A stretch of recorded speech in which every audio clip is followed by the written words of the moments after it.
विश्वकर्मा, मनोविज्ञान विभाग, देव संस्कृति विश्वविद्यालय, शांतिकुंज, हरिद्वार। आज मेरा मन एक ऐसे विषय को उठाने का है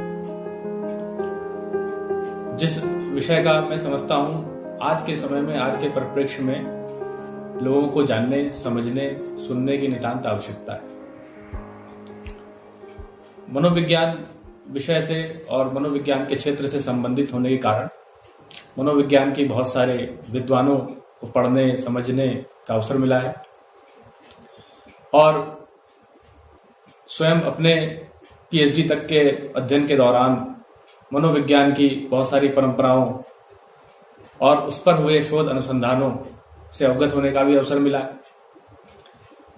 लेकिन जब हम इन मनोविज्ञान पर हुए कार्यों को देखते हैं, पढ़ते हैं, समझते हैं, तो ऐसा लगता है कि ऐसा तो बहुत कुछ और इससे भी उच्च स्तरीय हमारे भारतवर्ष की महान ऋषि परंपरा में पहले से ही किया हुआ है। पहले से ही ये सारी चीजें, ये सारे सूत्र, सिद्धांत जो छोटे छोटे रूप में आज हमें मिलते हैं, इनका विशद वर्णन विभिन्न पुरातन ग्रंथों में कथाओं के माध्यम से, कहानियों के माध्यम से, सूत्र संकलनों के माध्यम से किया हुआ है। तो क्यों ना हम जो हमारी प्राचीन ऋषि परंपरा के अंतर्गत हमारे पास जो मनोविज्ञान से संबंधित ज्ञान संग्रहित है, उसको लोगों के समक्ष उठाएं, लोगों के समक्ष लेकर के आएं। आज जब कोविड-19 जैसी एक समस्या जिसने पूरे विश्व को अपने आगोश में ले रखा है और जिससे हर एक व्यक्ति परेशान है, उद्वेलित है और उससे बचने का या उससे उबरने का तरीका, रास्ता खोज रहा है, पूरा विश्व समुदाय इसमें लगा हुआ है। तो इस घटना के कारण लोगों के मनों में एक विशेष प्रकार का प्रभाव देखने में आ रहा है, जिसमें नकारात्मक प्रभाव ही ज्यादा दृष्टिगोचर हो रहा है।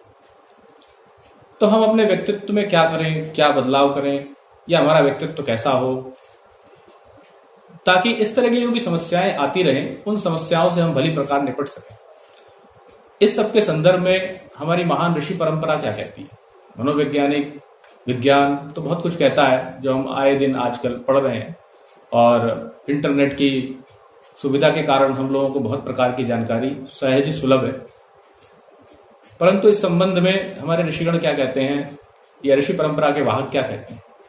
चूंकि मैं शांतिकुंज से संबंधित हूँ, देव संस्कृति विश्वविद्यालय से जुड़ा हुआ हूँ, तो हमें एक ऐसा महान अवसर प्राप्त हुआ है, या हमारा सौभाग्य रहा है, कि पंडित श्री राम शर्मा आचार्य जी, जिन्हें हम प्यार से परम पूज्य गुरुदेव कहते हैं, उन्होंने मनोविज्ञान, अध्यात्म, योग, यज्ञ, इस तरह के तमाम विषयों पर, जिनका कि हमारे जीवन से सीधा संबंध है, अपने विचार 3200 पुस्तकों के माध्यम से प्रस्तुत किए हैं, प्रकट किए हैं। और उन पुस्तकों में उन्होंने जीवन से जुड़े बहुत सारे सूत्र और सिद्धांत विशद रूप में बतलाए हैं। तो इस रूप में मुझे लगता है कि हम अगर उनको पढ़ें, उनको समझें, उनकी पुस्तकों का अध्ययन करें, तो निश्चित रूप से हमें ऐसे सूत्र मिलेंगे, ऐसे सिद्धांत मिलेंगे और ऐसी कार्य योजना मिलेगी, जिसको यदि हम अपने जीवन में उतारें तो उससे हमारा सर्वांगीण विकास होगा, उसकी संभावनाएं अत्यधिक बढ़ जाएंगी। तो इसीलिए मेरा ऐसा मन हुआ कि मैं जो आधुनिक मनोवैज्ञानिक जिन बातों को कहते हैं व्यक्तित्व से संबंधित, और पंडित श्री राम शर्मा आचार्य जी अपने जीवन के अनुभवों के आधार पर अपनी पुस्तकों में विचारों के माध्यम से जो संदेश हमें देना चाहते हैं, या जो मनोविज्ञान के संबंध में उनके विचार हैं, उसका तुलनात्मक रूप से विश्लेषण कर आपके समक्ष प्रस्तुत करो। ऐसा मुझे लगता है कि इससे हम सभी लोग लाभान्वित हों। तो मैं आज जो विषय उठाना चाहता हूं, वो विषय है व्यक्तित्व। परम पूज्य गुरुदेव ने भी अपने पूरे जीवन काल में व्यक्तित्व को गढ़ा। वो स्वयं एक प्रखरतम दिव्य व्यक्तित्व थे। उनके व्यक्तित्व में तपस्या जो है सर्वाधिक जो है दिखलाई पड़ती थी। निरंतर अनवरत रूप से वे तपस्या में संलग्न रहे और साथ ही साथ उन्होंने सभी गायत्री परिवार के परिजनों के ऊपर संवेदना, अपना प्रेम, स्नेह तमाम रूपों में लुटाया, लेकिन साथ ही साथ उन्होंने सबको जीवन जीने की कला सिखाई।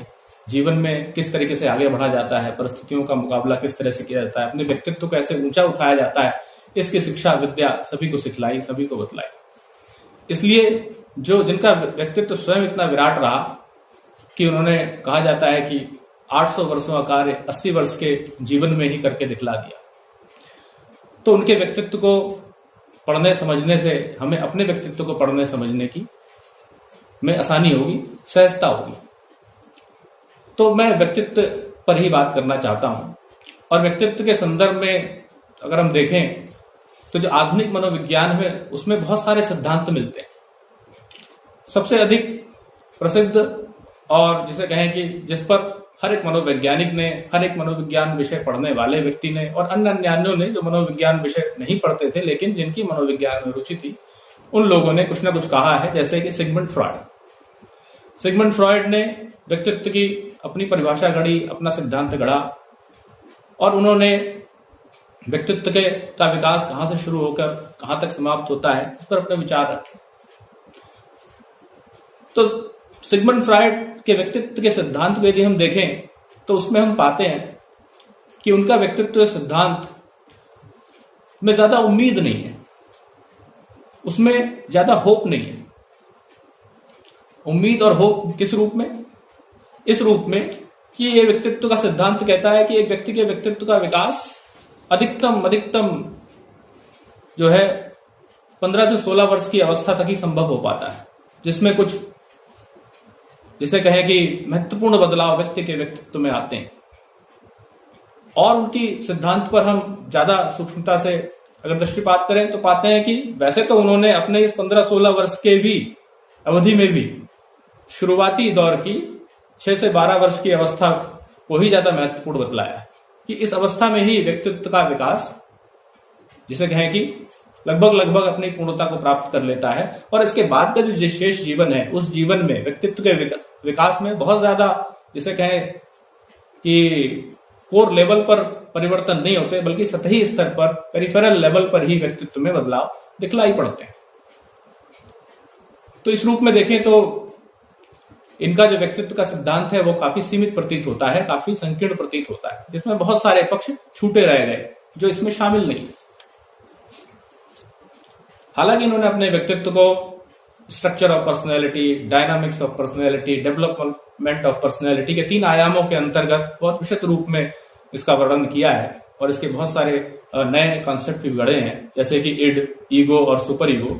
और इन तीनों के इंटरेक्शन के माध्यम से, क्रिया व्यापार के माध्यम से और अलग अलग जो मेंटल प्लेन्स हैं जैसे कि कॉन्शियस, प्रीकॉन्शियस, अनकॉन्शियस, इन प्लेन्स पर इड, ईगो और सुपर ईगो किस तरीके से आपस में इंटरेक्ट करते हैं, उसके द्वारा व्यक्ति के व्यवहार को परिभाषित करने की, व्यक्ति के व्यवहार को निर्धारित करने की, उसे एक्सप्लेन करने की, उसकी व्याख्या करने की पूरी कोशिश की। इस व्यक्तित्व को ऊर्जा कहां से मिलती है, उसका स्रोत क्या है, इस पर भी उन्होंने प्रकाश डाला है। लेकिन जो स्रोत है उनकी ऊर्जा का और जिस डायनामिक्स की वो बात कर रहे हैं उसमें भी कई पक्ष छूट जाते हैं। जैसे कि वो कहते हैं कि व्यक्तित्व के विकास को जो ऊर्जा है उसका जो स्रोत है वो लिबिडनल एनर्जी है, लिबिडो जिसे उन्होंने कहा। तो इस रूप में अगर हम देखें तो उनका व्यक्तित्व संकीर्ण प्रतीत होता है। इसीलिए अन्य मनोवैज्ञानिकों जैसे कि कार्ल यूंग या फिर हम और वैज्ञानिकों के नाम लें तो उन लोगों ने जैसे कि एडलर अपना रास्ता जो है सिगमंड फ्रॉइड के दिए हुए सिद्धांत से बदल लिया, दूसरा रास्ता अपना लिया। उन्होंने अपने व्यक्तित्व के सिद्धांतों में दूसरे विषयों को प्रमुखता दी। इस तरह से हम एडलर की बात करें तो एडलर ने भी जो है व्यक्तित्व के विकास को एक प्रकार से कहें तो फ्रॉइड का जो व्यक्तित्व के विकास की अवधि थी उससे कहीं ज्यादा माना है, लेकिन ये भी व्यक्तित्व के विकास की उस सीमा तक नहीं पहुंचे जिस सीमा की बात हमारे ऋषि मुनि करते हैं, भारतीय ग्रंथ करते हैं, मनोविज्ञान के भारतीय ग्रंथ। युंग की बात करें तो युंग ने भी जो है व्यक्तित्व का विकास कहां तक हो इस संदर्भ में अपनी सीमा का निर्धारण जो है जीवन पर्यंत तक किया है। यानी व्यक्ति जब से जन्म लेता है, युवावस्था में आता है, प्रौढ़ावस्था में आता है और फिर अंत में मृत्यु को प्राप्त होता है, तो संपूर्ण अवधि के दौरान, संपूर्ण जीवन काल के दौरान युंग का मानना है कि व्यक्ति के व्यक्तित्व का विकास होता चलता है। और इन सभी मनोवैज्ञानिकों ने व्यक्ति के व्यक्तित्व का केंद्र अलग अलग माना है। जैसे हम फ्रायड की बात करें तो फ्रायड के व्यक्तित्व का केंद्र उनका ईगो है।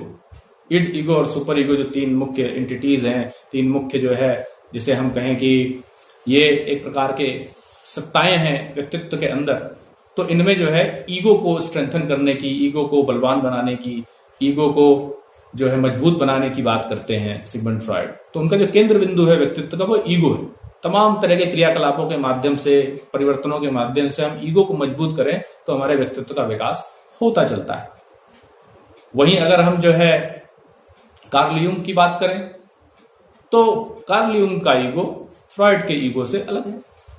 कार्ल यूंग के ईगो में ज्यादा स्ट्रेंथ है।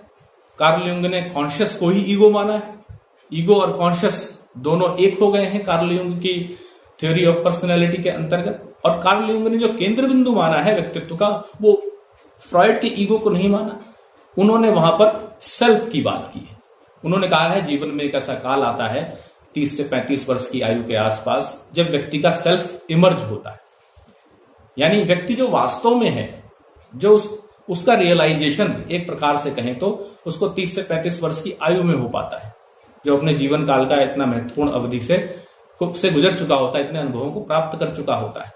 लेकिन वहीं सिगमंड फ्रायड की थ्योरी 16 साल की अवस्था तक, 15 से 16 साल की अवस्था तक वहीं पर रुक जाती है।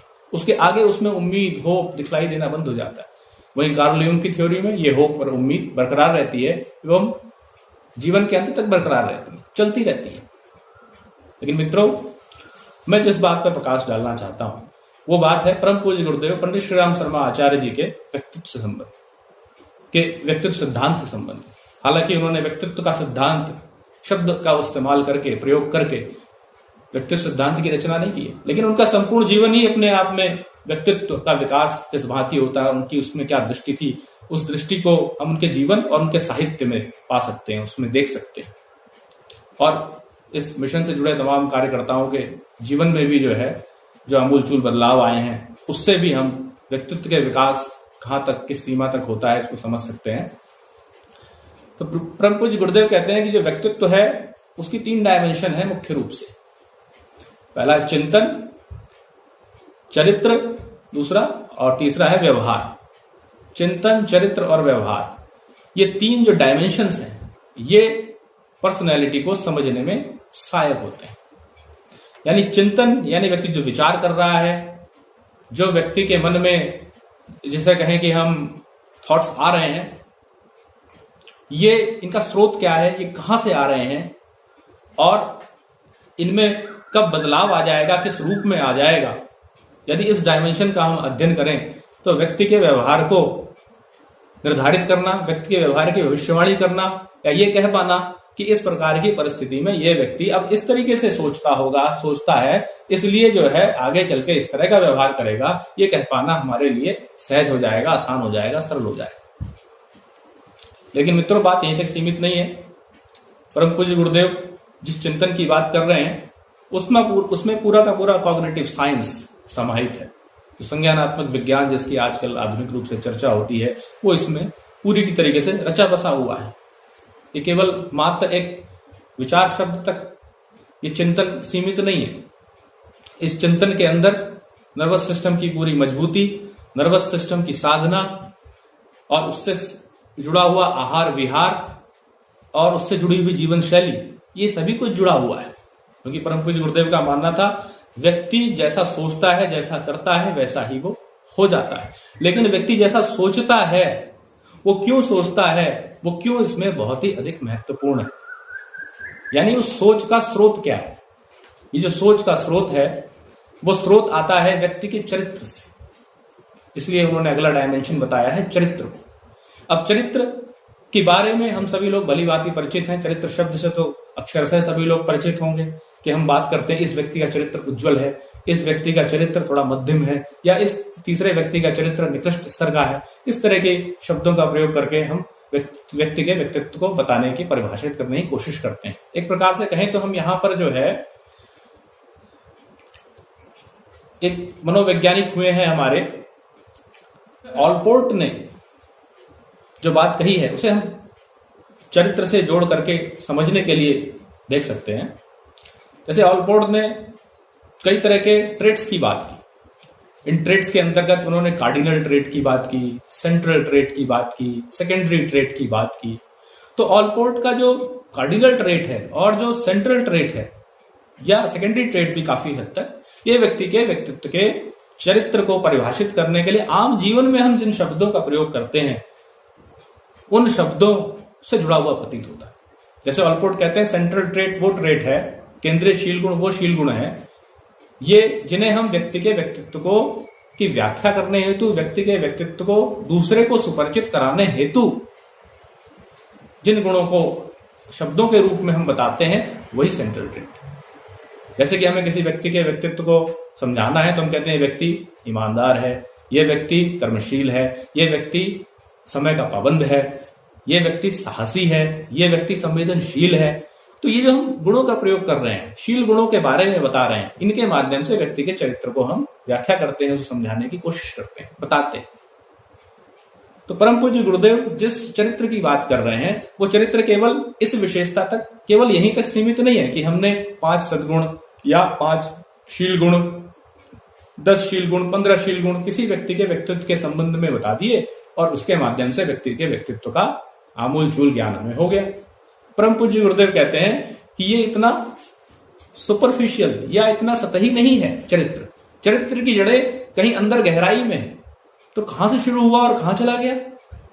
जो दिखलाई पड़ता है, जिसे हम बता सकते हैं, वो तो सरफेस पर है कहीं पर, लेकिन जिसे हम नहीं बतला सकते, जिसे हम सिगमंड फ्राइड की थ्योरी में ढूंढ सकते हैं। अगर हम सिगमंड फ्राइड के सिद्धांत में जाएं, कार्ल यूंग के सिद्धांत में जाएं, तो हम पाएंगे कि जिसे वो कहते हैं अनकॉन्शियस, जिसे वो कहते हैं चेतन, जिसे कार्ल यूंग कहते हैं कि पर्सनल अनकॉन्शियस, कलेक्टिव अनकॉन्शियस, तो इसकी अत्यंत अतल, जिसे गहराई में अगर हम जाएं तो हमें चरित्र की जड़ें मिलेंगी मित्रों, चरित्र की जड़ें। जैसे परम पूज्य गुरुदेव जब चरित्र की बात करते हैं तो हम उसे संस्कार से हमें उसे जोड़ना होगा, प्रीडिस्पोजिशन जिसे हम कहते हैं उसके साथ हमें इसे जोड़ना होगा। संस्कार क्या होता है, प्रीडिस्पोजिशन क्या है? अगर मनोविज्ञान के विद्यार्थीगण, सामान्य जन इसे समझना चाहें तो यूंग के कॉम्प्लेक्स कॉन्सेप्ट से इसको बेहतर तरीके से समझ सकते हैं। यूंग ने कॉम्प्लेक्स नाम का एक कॉन्सेप्ट दिया और कॉम्प्लेक्स व्यक्ति के पर्सनल अनकॉन्शियस से जुड़ा हुआ होता है, लेकिन यूंग कहते हैं कि इसकी जड़ें कलेक्टिव अनकॉन्शियस से भी जुड़ी हुई है। तो ये कॉम्प्लेक्स क्या है? कॉम्प्लेक्स एक प्रकार का एक ऐसा अनुभवों का एक ऐसा संग्रह होता है जिसमें मैग्नेटिक पावर आ जाती है, चुंबकीय शक्ति आ जाती है। यानी व्यक्ति ने अगर पिता बनना सीख लिया या पिता नाम की विशेषता उसके अंदर बढ़ने लगी तो उसके अंदर अपने आप एक चुंबकत्व की शक्ति आ जाती है। यानी वो स्वयं पिता बना, उसने अपने पिता को देखा, तो उसने अपने पिता को जो देखा उसका अनुभव, उसके पिता के साथ उसके जो भावनात्मक संबंध रहे उसका अनुभव, उसके मित्रों के पिता के साथ उसके जो संबंध रहे उसका अनुभव, उसके मित्रों के अपने पिता के साथ पितृत्व वाले जो अनुभव रहे उसको स्वयं अनुभव। इस तरह से अन्य जो पिता हुए उनके जीवन में जो चीजें घटित हुई, उन्होंने जिस तरीके से अपना पितृत्व प्रेम उड़ेला अपनी संतानों के ऊपर उसका अनुभव, ये सारे अनुभव एक्यूमुलेट होकर के जुड़ करके पिता नामक कॉम्प्लेक्स बनाते हैं। यानी उस व्यक्ति के अंदर पिता का स्रोत एक तरीके से पैदा हो। इस तरह से मातृत्व, मदर नेचर, किसी महिला को यह सिखलाना नहीं पड़ता कि संतान की उत्पत्ति के उपरांत अपनी संतान का पालन पोषण, उस पर ममत्व किस प्रकार उड़ेल। यानी ये गुण उसके अंदर, ये शील गुण उसमें पहले से ही विद्यमान रहता है। तो ये इसका स्रोत क्या है, कहां से आता है ये? क्या ये तुरंत उपजता है या ये जन्मजात होता है, इन्नेट होता है? अगर इन्नेट होता है मित्रों, जन्मजात होता है मित्रों, तो कहीं से तो इसका अनुभव हुआ होगा, कहीं से इसका स्रोत जुड़ा हुआ होगा। इसी में हमारा कलेक्टिव अनकॉन्शियस यूंग का कॉन्सेप्ट काम आता है। और यदि परम पूज्य गुरुदेव की हम बात करें, वो जब कहते हैं चरित्र, तो इसका मतलब है कि व्यक्ति के वर्तमान जीवन और व्यक्ति के विगत जीवन के साथ ये संस्कार जुड़ा हुआ होता है। अगर आप पतंजलि योग सूत्र में महर्षि पतंजलि की बात करें तो महर्षि पतंजलि और अन्य विद्वान भी यही कहते हैं कि व्यक्ति को उसका जो वर्तमान जीवन है इसमें वो पूर्व जीवन के संस्कारों को लेकर के आता है, और समय आने पर, उस तरह की स्थिति बनने पर, जिस तरह की स्थिति में वो संस्कार पहले विकसित हुए थे, उस तरह की स्थिति उत्पन्न होने पे वो संस्कार पुनः अपनी, जिसे कहें कि आभा, अपना प्रभाव दिखलाना शुरू कर देते हैं। जैसे किसी व्यक्ति ने यदि जो है किसी कारण चोरी करने का कर्म कभी किया होगा, किसी अन्य जीवन में किया, उसका अनुभव उसे प्राप्त हुआ, यानी उसका कॉम्प्लेक्स बन गया, उसका आर्केटाइप बन गया, उसका आदि रूप बन गया, उसका संस्कार बन गया। और वो संस्कार जब इस जीवन में वो उस व्यक्ति को, सपोज बहुत अच्छे लोगों के बीच में उसका जन्म हुआ हो, उसके जीवन में पढ़ा बड़ा हो सकता है ऐसा अवसर ना आया हो कि चोरी करने की आवश्यकता पड़े, लेकिन कभी वो अकेले रहने का अवसर आ गया उसके पास, कोई ऐसी परिस्थिति आ गई जहां पर इस प्रकार का उसे वातावरण मिला कि उसके जो पूर्व जन्म के या पूर्व समय के संस्कार थे वो यहां पर फिर से उनको आपोषण प्राप्त हुआ और उसके अंतर प्रेरणा हुई कि भाई ये सामान यहां पड़ा हुआ है, इसे मैं उठा सकता हूं, और उसने उठा लिया। उससे वो कर्म हो गया, और वो कर्म हो जाने के उपरांत भी उसको स्वयं पर आश्चर्य हो रहा है कि उसने किस प्रकार से इस कर्म को संपादित किया, क्योंकि पूर्व जीवन में तो उसे किसी ने नहीं सिखाया, ना ही उसने उसका इसको कोई अनुभव रहा। तो अब क्यों हो गया, अब कैसे उसने इस कार्य कर लिया? तो मित्रों, इसकी जड़ें कहां है? उसके अनकॉन्शियस में है, जिसका अगर परम पूज्य गुरुदेव के संबंध में अगर हम विचार करें, महर्षि पतंजलि के दृष्टिकोण से देखें, तो इसकी अचेतन की अतल गहराइयों से इसका जुड़ाव है, उससे ये संबंधित है, पूर्व जन्म से संबंधित ये अनुभव है। जैसे भय नाम का संस्कार, भय नाम का कॉम्प्लेक्स, भय, फियर, आप फियर को देखिए, भय को देखिए, हर व्यक्ति के अंदर विद्यमान है। कोई भी व्यक्ति ऐसा नहीं होगा जिसको भय ना होता हो। बड़े आश्चर्य की बात लगती है कि महर्षि पतंजलि और परम पूज्य गुरुदेव की दृष्टि में जो संस्कार है, ये इन संस्कारों पर दृष्टिपात करने से पता चलता है कि हमारे अंदर जो शील गुण, जो गुण, ट्रेड्स दिखलाई पड़ते हैं, वो उसका स्रोत कहाँ है, उसकी जड़ें कहां पर है। तो इस रूप में यदि हम देखें तो इसका अर्थ यह है कि हम इसमें बदलाव भी ला सकते हैं, इन गुणों में, इन शील गुणों में परिवर्तन ला सकते हैं, और परिवर्तन भी ऐसा कि आमूलचूल परिवर्तन हम लाने में समर्थ हो सकते हैं। अब एक तीसरा जो आयाम है जो परम पूज्य गुरुदेव बतलाते हैं व्यक्तित्व से संबंधित, वो है व्यवहार, एक्शन। व्यवहार मतलब जिसे हम करते दिखलाई पड़ते हैं, जिसे देखकर लोग समझ जाते हैं कि इस व्यक्ति में ये विशेषताएं हैं, इसी वजह से ये व्यक्ति इस तरह का व्यवहार कर रहा है। लेकिन ये वो पक्ष है जितना हम दिखलाते हैं, जो दिखलाई पड़ रहा होता है। इससे व्यक्ति के व्यक्तित्व का एक ही पक्ष, एक ही एस्पेक्ट, एक ही पहलू परिलक्षित होता है, दूसरे लोग जानने में समर्थ हो पाते हैं। लेकिन ऐसा बहुत कुछ रहता है जिसे दूसरे लोग सीधे सीधे न देख सकें। कौन देख सकेंगे? वो देख सकेंगे जिनका चरित्र उज्जवल हो, यानी जिनके व्यक्तित्व का विकास काफी उच्च स्तर तक हो चुका है, यानी जिनका जो ज्ञान देने वाला जो साधन है, यानी जो मन है, जो चित्त है, वो प्रकाशित है। तो जिनका मन चित्त प्रकाशित है, जिससे ज्ञान होता है, वो प्रकाशित है, तो वही चरित्र को देख सकते हैं, ढंग से उसको देख सकते हैं। अदरवाइज व्यक्ति के व्यवहार और व्यक्ति के चिंतन केवल इतने मात्र क्या अध्ययन से, इतने मात्र पर दृष्टिपात करने से संपूर्ण व्यक्तित्व के बारे में ज्ञान नहीं हो पाता। तो परम पूज्य गुरुदेव कहते हैं कि जैसा हम सोचते हैं, जैसा हम करते हैं, वैसा ही व्यक्तित्व बन जाता है। तो जो सोचते हैं उसकी जड़ें चरित्र में है, यानी हमें चरित्र में परिवर्तन करना होगा। अब मित्रों, मैं इसमें महत्वपूर्ण बात बताने चाहता हूं कि जो चरित्र है, इसका संबंध अभी तक तो हमने समझा कि अनकॉन्शियस और संस्कार से है, लेकिन इसका संबंध हमारी स्मृति से भी है, हमारी भावनाओं से भी है, जो हमारे इमोशंस हैं उनसे भी है, क्योंकि भावनाएं ही वो स्रोत है जो हमें एक विशिष्ट दिशा में हमारे चिंतन को निर्धारित करती है, उस ओर हमें अग्रसारित करती है। यदि हम दुखी हैं तो दुख के विचार आना शुरू हो जाते हैं, यदि हम सुखी हैं, प्रसन्न हैं, तो प्रसन्नता और सुख के विचार आना शुरू हो जाते हैं। आप ध्यान दें कि यदि किसी व्यक्ति को अवसाद हो गया है, डिप्रेशन हो गया है, वो निराशा के गर्त में जा रहा है, उसे लग रहा है कि उसका जीवन व्यर्थ है और उसने जीवन में ऐसा कोई महत्वपूर्ण कार्य नहीं किया जिसकी वजह से उसे जीवित रहना चाहिए, तो वो सोचता है कि मुझे आत्महत्या कर लेनी चाहिए। तो उसी वक्त उसे ऐसे नकारात्मक विचार आने लगते हैं कि आत्महत्या करने के साधन और विकल्प और जिसे कहें कि तरीके, ये भी उसके विचार भी उसके मन में आने लगते हैं। तो मित्रों, जब आप खुद अपने ऊपर प्रयोग करके देख सकते हैं, यदि आप निराशा में जा रहे हो तो आपको बहुत सारे विचार उस दिशा में ले जाने लगते हैं जिससे आत्महत्या सहज सुलझ हो जाती। इसी प्रकार से जब खुशी के विचार आ रहे हो, उस वक्त अब आप जब क्या करते हैं, अपने विचारों को जिस समय आप खुश हो, उस वक्त जब आप अपने विचारों पर दृष्टिपात करें तो आप पाएंगे कि सर्वत्र खुशी ही खुशी दिखलाई पड़ रही है। हर व्यक्ति खुश दिखलाई पड़ रहा है। क्यों? क्योंकि आप खुश हैं। तो जब इसका इतना बड़ा प्रभाव है तो इसका मतलब व्यक्ति के व्यक्तित्व यानी उसके चरित्र पर भी इसका गंभीर असर देखने को मिलेगा, भावनाओं का गंभीर असर देखने को मिलेगा। और मित्रों, ये बात मान लीजिए, परम पूज्य गुरुदेव के अनुसार भावनाएं कहीं गहराई में व्यक्ति के व्यक्तित्व में विद्यमान है, वो वहां से ही व्यक्ति के चिंतन को प्रभावित कर रही हैं और तदंतर उस चिंतन के कारण व्यक्ति अलग नए नए प्रकार के या उस चिंतन से संबंधित व्यवहारों को संपादित कर रहा है। यानी व्यवहार, चिंतन और चरित्र तीनों जुड़े हुए हैं। और इसीलिए यदि व्यक्ति के व्यक्तित्व का विकास होना है तो उसमें इमोशनल इंटीग्रेशन एक महत्वपूर्ण पक्ष है, भावनाओं का समन्वय एक महत्वपूर्ण पक्ष है, भावनाओं की एकात्मता एक महत्वपूर्ण पक्ष है। जब भावनाएं एकात्म होंगी, इंटीग्रेटेड होंगी, एक दिशा में चलेंगी, तो उसकी वजह से फिर क्या होगा, हमारे विचार भी इंटीग्रेटेड होंगे। जब हमारे विचार इंटीग्रेटेड होंगे तो हमारे जो व्यवहार हैं वो भी संतुलित होंगे, सम्यक व्यवहार होंगे, ठीक ठीक व्यवहार होंगे। जिन परिस्थितियों में जो व्यवहार जिस स्तर का किया जाना चाहिए उसी स्तर का व्यवहार होगा, और जब उस स्तर का व्यवहार होगा तो वैसा ही व्यक्तित्व अन्यों को भी परिलक्षित होगा। उसमें कोई विसंगति नहीं होगी कि जो वर्तमान व्यक्तित्व जो सम्मुख है वो सत्य है या जो पीछे है वो सत्य है।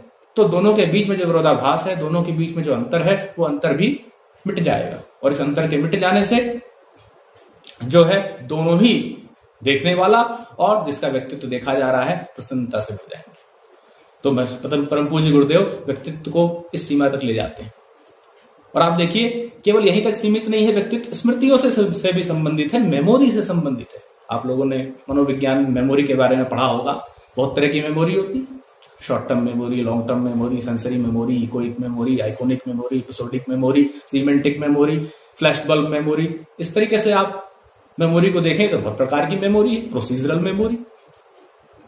तो अगर हम इसको पूर्व जन्म से जोड़ने की कोशिश करें पतंजलि के अनुसार, परम पूज्य गुरुदेव के अनुसार, तो ये एपिसोडिक मेमोरी से संबंधित है, पूर्व जन्म के घटनाक्रमों से संबंधित है। आज के जन्म में अगर हम एपिसोडिक मेमोरी की बात करें, घटनागत स्मृति की बात करें, तो जहां हम जाते हैं, जहां के अनुभव हम प्राप्त करते हैं, उन अनुभवों से संबंधित जो हम बातें बताते हैं, जो हम स्मरण दिखलाते हैं, परिलक्षित करते हैं, वही हमारी घटनागत स्मृति होती है। तो घटनागत स्मृति की जड़ें भी हमारे अनकॉन्शियस से जुड़ी हुई हैं। कई बार ऐसी चीजें हमारे सपनों में, हमारे ड्रीम्स में आती हैं। अगर सिगमंड फ्राइड के अनुसार, कार्ल यूंग के अनुसार और या फ्रिट्ज पल्स के अनुसार हम इसकी एनालिसिस करें, ड्रीम की एनालिसिस करें, तो उसके माध्यम से भी हमें अपने व्यक्तित्व के बारे में बहुत सी बातें जानने को मिलती है। अगर आप फ्रिट्ज पल्स की थ्योरी में जाएं, गेस्टाल्ट थ्योरी में जाएं, तो वो तो कहते हैं कि there are several unfinished business. बहुत सारे ऐसे कार्य हैं जो अपूर्ण रह गए, जो पूरे नहीं हो पाए, और जिसकी वजह से वर्तमान व्यक्तित्व बेचैन रहता है, परेशान रहता है, उद्विग्न रहता है, और वो अपनी पूर्णता को प्राप्त करने के लिए नए नए प्रयत्न करता रहता है। तो उसकी मोटिवेशन का कारण उसका अनफिनिश्ड बिजनेस होता है, जो कार्य अधूरे रह गए। तो कब अधूरे रह गए होंगे ये कार्य? अगर परम पूज्य गुरुदेव की भाषा में कहें, ब्रायन वीज की भाषा में कहें, तो ये कार्य उसके विगत जन्मों में पूर्ण रह गए। यानी अन्य जो मनोवैज्ञानिक, जो वर्तमान समकालीन मनोवैज्ञानिक, जो पुराने मनोवैज्ञानिक रहे हैं, जो कहते हैं कि व्यक्ति के व्यक्तित्व का जो विकास है वो केवल कहां तक है, इस वर्तमान जीवन तक है, अधिकतम सीमा यहीं तक है, उसको हमारे परम पूज्य गुरुदेव, पतंजलि, महर्षि पतंजलि, ब्रायन वीज इत्यादि उसको नकारते हैं। वो कहते हैं कि इसकी जड़ें कहीं हमारे पास्ट एक्सपीरियंसेस में रही हैं, वहां से जुड़ी हुई हैं। तो यदि हमें सुधार करना है तो उन स्मृतियों में भी हमें सुधार करना पड़ेगा। अगर आज के व्यक्तित्व को हमें उदात्त बनाना है, आज के व्यक्तित्व को प्रकाशपूर्ण बनाना है, आज के व्यक्तित्व में हमें सद्गुणों की खेती करनी है, और आज के व्यक्तित्व में हमें संस्कृति को, सुसंस्कृति को दिखलाना है, परिलक्षित करना है, तो इसके लिए हमें क्या करना पड़ेगा? जो हमारे पूर्व संस्कार हैं, इनमें भी परिवर्तन लाना होगा। हालांकि उसकी जो विधा है, उसका जो तौर तरीका है, परम पूज्य गुरुदेव ने उपासना, साधना, आराधना के रूप में इसको बतलाया है और उसकी विशद व्याख्या भी की है। इस संबंध में गायत्री महाविज्ञान नामक ग्रंथ भी लिखा है, जिसमें उन्होंने इसके बारे में, व्यक्तित्व को बदलने की साधनाओं के बारे में वर्णन किया है। इसके अलावा अन्य भी बहुत सारी पुस्तकें हैं जिनको पढ़ करके आप व्यक्तित्व को समझ सकते हैं। और मैं तो ये चाहूंगा कि अगर आप आधुनिक जो मनोवैज्ञानिक हैं, और परम पूज्य गुरुदेव ने मनोविज्ञान के संदर्भ में बहुत सारी बातें कही हैं, उन बातों का अगर तुलनात्मक अध्ययन करें तो आपको बहुत सारी, जिसे कहें रत्नों की खान के रूप में नवरत्न, बहुत सारे रत्न आपको प्राप्त होंगे। मनोविज्ञान के रत्न जिन्हें कहा जा सकेगा, अध्यात्म के रत्न जिन्हें कहा जा सकेगा, योग के रत्न जिन्हें कहा जा सकेगा। तो जब आप समझ जाएंगे इन चीजों को, तो आज की इन विषम परिस्थितियों में, जहां पर की असुरता जो है आसुरी शक्तियां अपना सिर उठा रही हैं और लोगों के मनों में विद्वेष और लोगों के उत्साह को शिथिल करने का कार्य कर रही हैं, तो इन चीजों पर भी अंकुश लगाने में हम लोग समर्थ हो सकेंगे, क्योंकि ज्ञान ही किसी समस्या को नष्ट करने के लिए आवश्यक होता है। जानकारी हमारे पास होनी चाहिए, अनुभव हमारे पास होना चाहिए, तो ये सारी चीजें हमें सहज सुलभ हो सकती। लेकिन यदि जो लोग अपने मन को समझना चाहते हो, अपने व्यक्तित्व को समझना चाहते हो और सरल और सीधे शब्दों में समझना चाहते हो और सामान्य व्यक्ति भी समझना चाहते हो जो मनोविज्ञान के क्षेत्र के ना हो, तो मैं उनको बतलाना चाहूंगा कि वाङ्मय 22 जरूर पढ़ें। वाङ्मय 22 चेतन अचेतन सुपर चेतन मन, ये पुस्तक परम पूज्य गुरुदेव ने लिखी है या उनके जो लिखे गए बहुत सारे आर्टिकल्स हैं उनका संकलन है। तो इसको जब आप पढ़ेंगे तो इससे आपको जो है मन के संबंध में, आपके व्यक्तित्व के संबंध में और उसमें किस प्रकार बदलाव लाएं, इसकी जानकारी होगी। तो मित्रों, आज यहीं तक। अन्य नए विषय लेकर के मैं आपके समक्ष फिर से उपस्थित होऊंगा। आशा है इससे आपको अवश्य लाभ मिलेगा। अपने विचार भी मुझे प्रेषित करें।